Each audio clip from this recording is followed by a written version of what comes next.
So we'll just start off this time by checking out the arrangement and then we'll go from there. Here's my intro section. I introduce the chords, I introduce the melody in a muffled sense, and I start building up the groove and the tempo,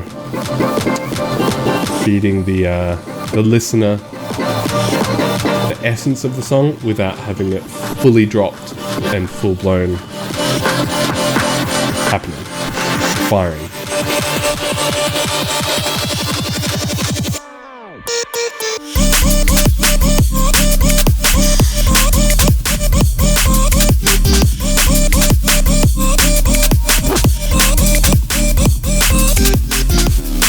So, let's talk about some stuff. When it comes to the patterns in this song, I went kind of crazy. I usually don't end up with a project that is this significant. But 74 patterns, I'm impressed. And then starting from pattern 1, like I've explained in previous videos as well, I just start with pattern 1 and that becomes everything through making it unique. So I'll try and create the most banging loop of all time in pattern 1 before I move on to the next stage, which will be starting to create variations of that loop and then extrapolating that into a whole section. That section will become the drop section, and then I'll usually turn that drop section into 2 sections, a drop and then a expanded drop or an evolved drop. So that's what I did here, as I've pretty much done in every fucking project. Let's have a look at this pattern. It sounds like this.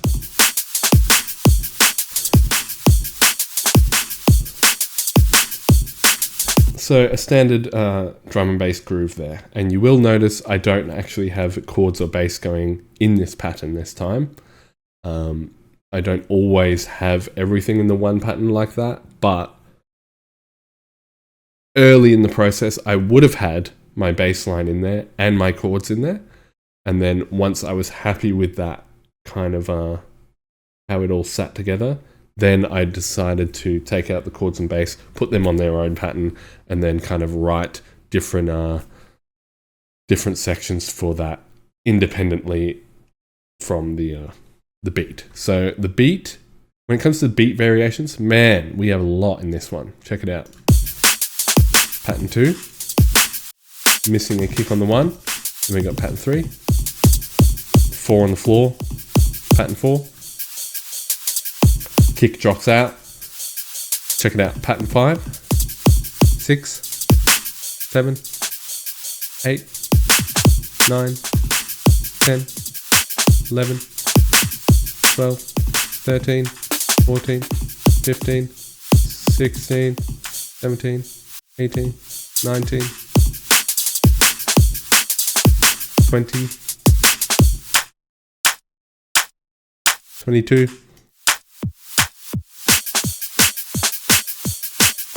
26, 29, 30. So 30 variations of the beat there, and that's interesting. I don't really keep track of how big the project is when I'm flowing and creating. I'm just like going for it and following whatever the inspiration is. But it's cool to come back, open a project, and see what the hell happened. Wow, lots of variations there. Then we move over to the next section in the patterns, which is just chords and bass here, and melody. So chords, bass, melody, all in the one pattern here. We've got chords built with 3 times loss patch. Very basic. Made out of saw waves. And we've got a sub bass patch in 3 times loss as well, made out of sine wave. And we've got Laurie Webb samples, once again, creating the melody. So that's one edit I did. Then we got this.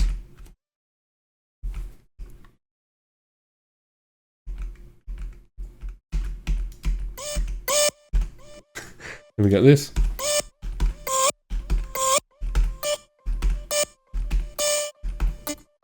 Lots of variations of that same sample, because I like to use them here and there in different ways to create a lot of different interests and basically build a melody out of it. So that's what that is up there. You can see all these points I've selected are just stabbing those samples and creating a melody.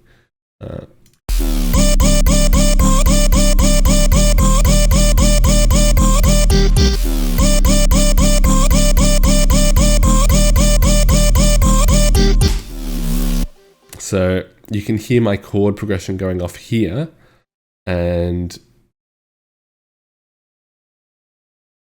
maybe I'll try talking about the chord progression a little bit. You guys, please let me know if you find that interesting or helpful, and I'll take that on board moving forward with new videos.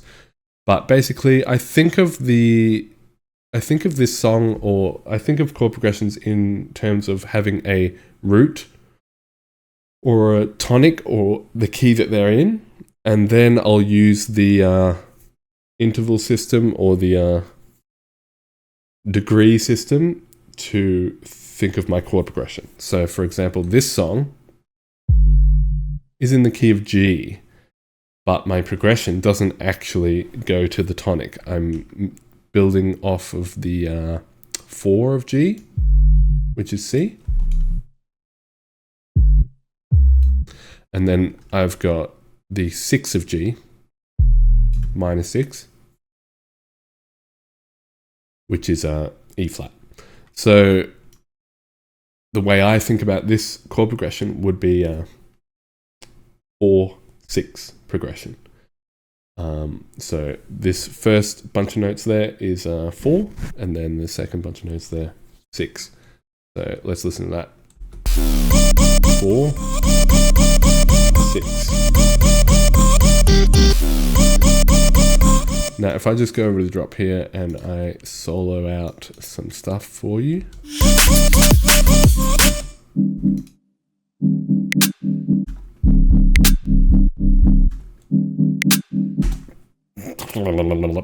There's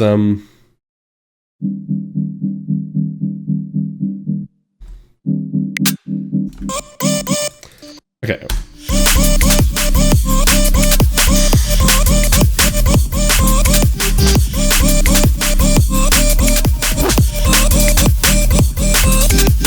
Okay, so after that 4-6 progression, I then do a variation of that, which is 4, 5, 6, 7. So I've introduced 2 extra chords there. This 5 is just a step between the 4 and 6. So instead of 4 to 6, it just goes 4, 5, 6, which, you know, is not very shocking for the ear. And then 7 over here, I like that kind of chord there at the end because it creates a feeling of hope. Like it's kind of like a hopeful feeling to me. Probably because your ear is hoping that it will resolve to the 1. 7 is right there. So you kind of expect it to go up to the 1. But I don't. I just stay on that 6, 4, 6 kind of feeling. It also is nice to just have a different chord all of a sudden because you can do something else with the melody and it just works. So 5, 6, 7. Then as it continues, it just does the 4, 4, 6 again.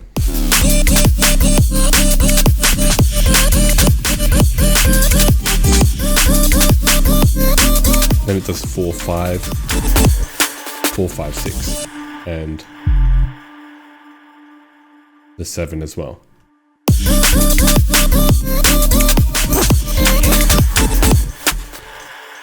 Just before a fill that leads into the second section of the drop, which is kind of still the first section. It's just happening more. I bring in this extra hat pattern.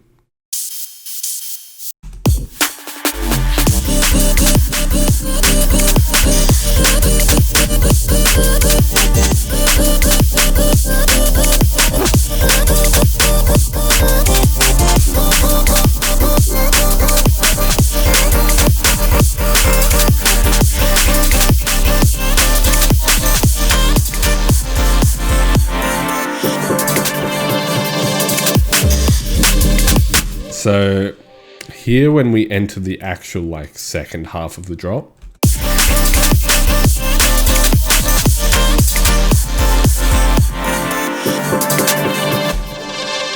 so I kind of treat that as a climax, and then I want to bring into a breakdown, like more groovy, deep section, just because that's what my ear kind of wants to hear there. And to also change it up, as soon as we enter this new section, I'm actually hitting the 1 chord, just to keep things fresh as well. So we finally get to the G, yeah? So after an entire big section there, a minute and a half basically, of not hearing the root note, or not hearing the tonic, the key that we're in, I finally give it to you.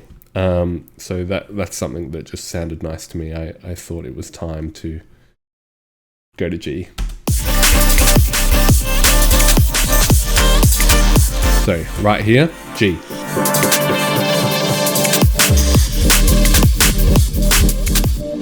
And then we're just back into the progression that we were in before anyway. But I just like to add that kind of variation because it adds excitement, interest. You'll also notice at the beginning of that section, the drums are like kind of messed up. So there's no kick and snare there, and it just creates even more anticipation for when the kick and snare will come back. It's a technique that I started doing a long time ago, where I would, instead of having a build-up, kind of finish right on the 1, and that's where this section just goes for it, I extended it past the 1, and it just works. Just works every time. Yeah, and it's in the music that I enjoy the most, you know. I like it when I hear songs do that. So then it goes into a nice deeper section, as I was saying before.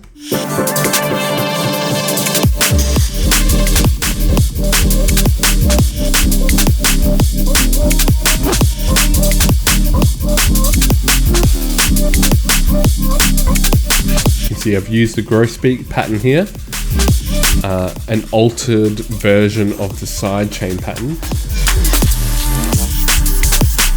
because I wanted it to be less present, like just kind of spilling through a little bit, but not really there.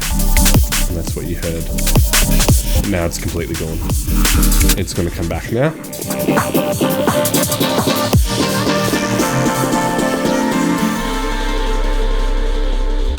And so yeah, there's a lot of effects on there. You can actually see them now. We got pitcher, frequency shifter, limiter, an EQ, chorus, reverb, filter, delay, limiter, grosbeak.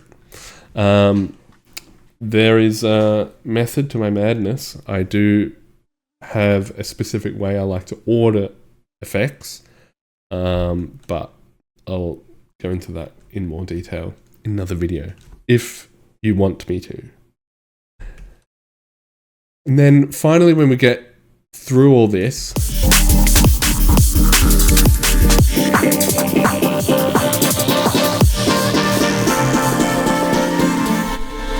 come with another breakdown, a full breather section, because, you know, if you're dancing to this song, for example, you're going to need to catch your breath. That's a lot of dancing. 2 minutes straight on a 170 BPM tune is pretty intense. So also, even just for a casual listener who's got earphones in, you need some downtime.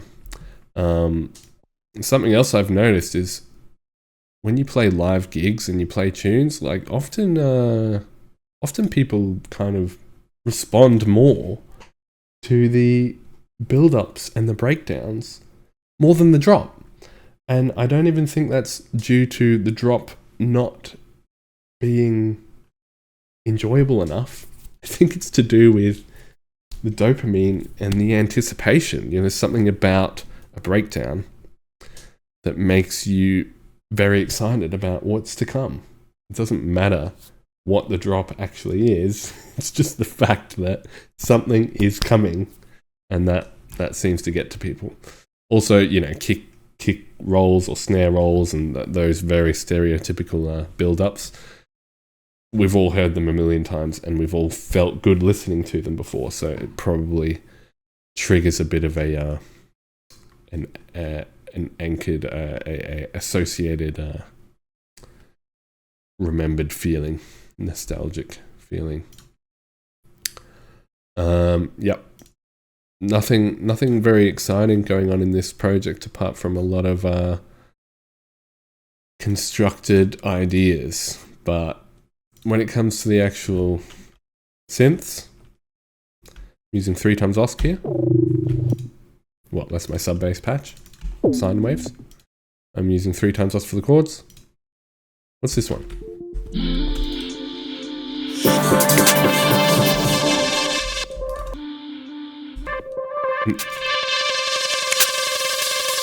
Extra lead made with 3x OSC as well. And then we've got like a bunch of morphine patches there just for the breakdowns sections. And you know why I was using morphine in this song? Because after over 20 years of using FL, I finally opened Morphine for the first time, and I was excited to use a plugin that I had never used before. Why had I never opened Morphine? It was there the entire time. I just didn't click it because I'm a creature of habit, and I go to things that I know, not things that I don't know. When I sit down to make music, I don't sit down to play around with the software. I sit down to put the song down that's in my imagination, and that's just how I roll. Experimentation is very, very valuable, and I would encourage everyone to do a lot more of it, including this person. My sound would benefit greatly from doing that, but I am a bit strapped for time. So you got to choose your battles. Anyway, sorry for a bit of a rambly episode. I hope it's been valuable. I love you all lots. Thank you so much for watching. I see you in the next video. Bye-bye. Bye. Bye.